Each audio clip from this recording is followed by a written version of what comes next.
Welcome to Experience Northwest, a show about the people and places of Northwest Washington.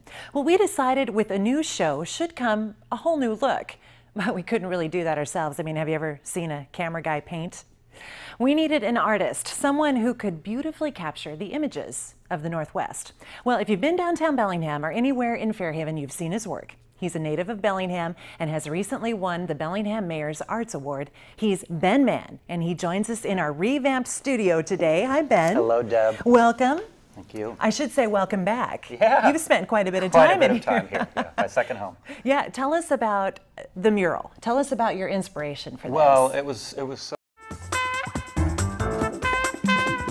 Well, as part of E&W's effort to promote the upcoming Project Homeless Connect on March 4th, we thought we'd take a look at someone who made the transition into their own housing and also received assistance from House to Home Network, a project of the Whatcom Volunteer Center.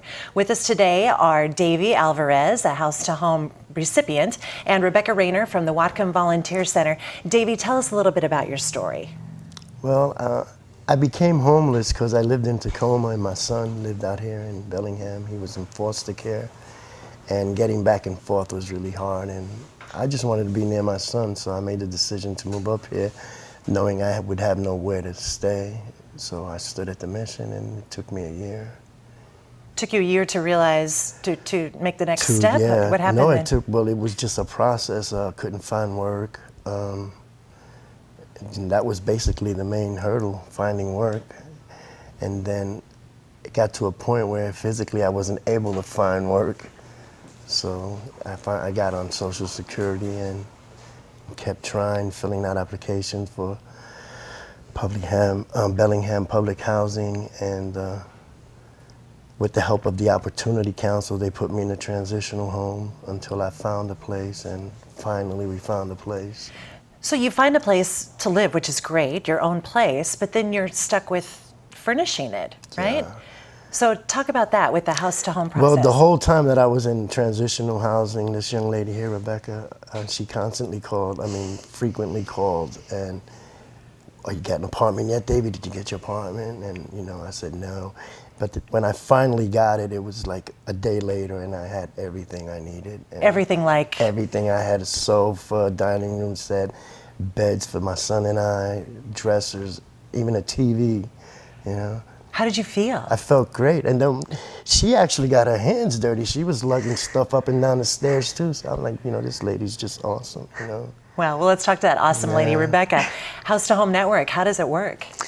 So when I get calls from donors, I put the donation into my database and then call one of my volunteers to go pick up the item from the donor and deliver it to the customer's new home. And the beauty of this is that it's virtual. There's an online database, Right. There's no warehouse. Yeah. So what's the benefit of that to you guys? Well, that cuts our overhead costs down a lot, dramatically. So, and since I'm in AmeriCorps Vista, I'm no cost to the Whatcom Volunteer Center as well. So basically our funding is only for going to the program, to the database development and things like that. So you see people like Davey quite often, right? Mm-hmm. How does it make you feel to be able to help them have their own place? Well, that's really my favorite part of the job, when I get to go on deliveries. Normally I'm just in my office setting up the deliveries for volunteers. But when I get to go, it's really great because I get the face-to-face interaction and, seeing people like Davey and just having that experience of actually meeting them and not just talking on the phone, things like that. It's really powerful. Right. Pretty powerful, huh, Davey? Yes, it is. Yeah. What would you like to tell people about being homeless? Well, I think people have a misconception. They think that everybody that's homeless is either on drugs or an alcoholic, and that's not the case. I stood at the mission for a year. There's a lot of hardworking individuals there that are just down on their luck right now, the way the economy is, and people are losing their homes. And what would you tell someone who is homeless? Man, just stay true to yourself and stay focused and work hard at what you're doing, and something's got to give eventually. Yeah. Like you now, you have your own apartment with your son? Exactly. Yeah. Rebecca, how can we help? Our number one need right now is for volunteers. Of course, donors as well. We always need more furniture, but I do need volunteers with trucks to help get the furniture to the people who need it. Because that's like a phone call. Go, today we have an empty apartment we need to fill, right? Yeah, That's exactly. Today. Exactly. Yeah.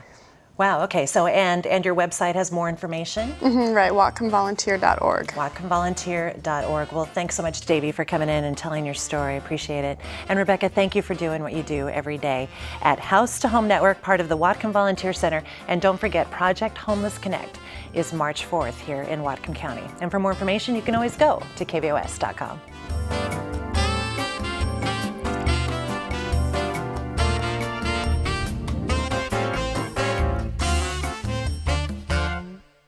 So, Ms. James, I can assume that you're more of the activity at the actual border crossing, Absolutely. right? You're going to find the Customs and Border Protection Officer or the Agriculture Specialist in blue at the port of entry.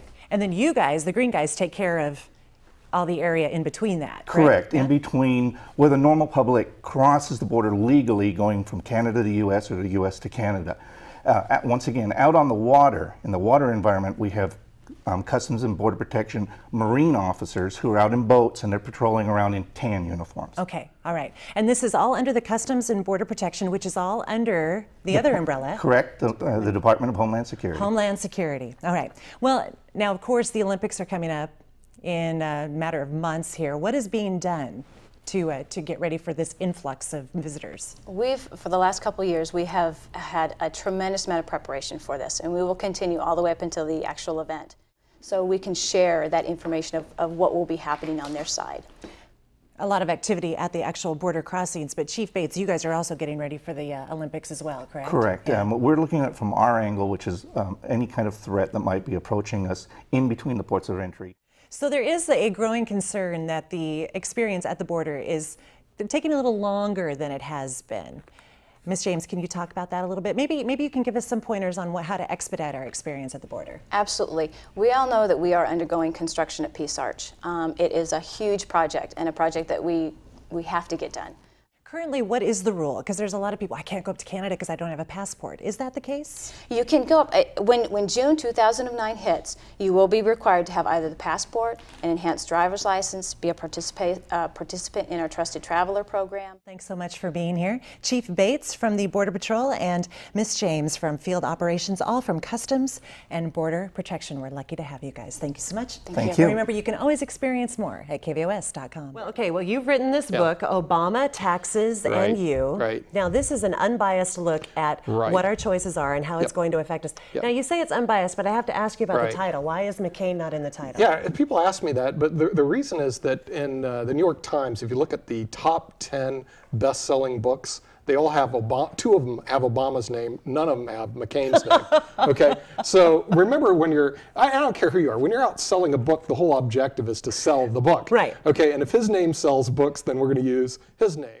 Taxes might be boring, but you certainly are not. No, it definitely isn't. Taxes are interesting because they involve people, and people are interesting. Thank you so much for joining us. Obama, Taxes, and You by Nick Palavita. Check it out. And for more information, you can always go to kvos.com.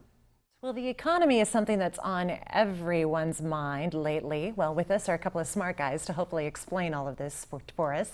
Hart Hodges, Assistant Professor of Economics at Western Washington University, along with Bryant Ingebretson of Tradewinds Capital Management. Welcome to Experience Northwest, guys. Thanks for having us. So recently, there's so much going on. Is there an easy way to explain how we got to where we're at now?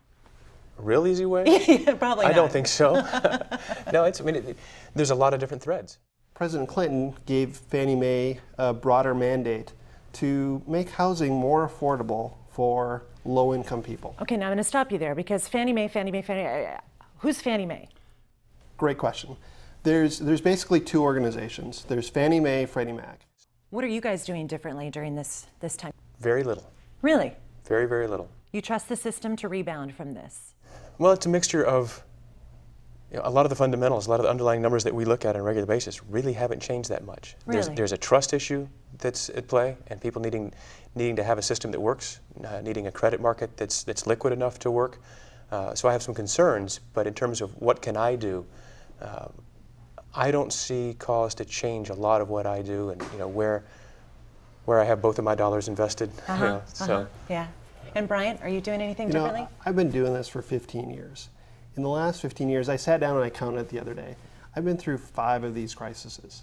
And certainly this ranks up on the upper end of previous crises. Yeah, $700 billion. Yeah, and that's a big number, Deb. Yeah. But I've been through these crises. You are definitely doing extraordinary things. Your big mission is to get rid of plastic bags, which we were talking about earlier. Now tell us what you do. It's very simple, right? Tell us it's simple. Okay, it is simple. It is simple.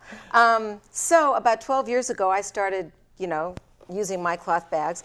This is actually one of them. What about people who say, well, I use these to line my trash can? Well, you know what? I was just talking to my husband about that this morning. You know what my mom did? She lined it with newspaper, actually, and then when she needed to, she cleaned out the trash can with a sponge. Oh, come on. We don't want to clean our trash bags. Okay, I'll tell you what. Then get biodegradable bags. Well, my point is we've really become lazy. We've become lazy, and biodegradable bags you can put right into your compost, and they will degrade. I mean, if you need to use a plastic bag, get a biodegradable plastic bag. Well, Phyllis, thank you so much for joining us today. Will you come back? I'd love to. Great. Phyllis Schachter of Bellingham. Stay tuned. Experience Northwest. We'll be right back.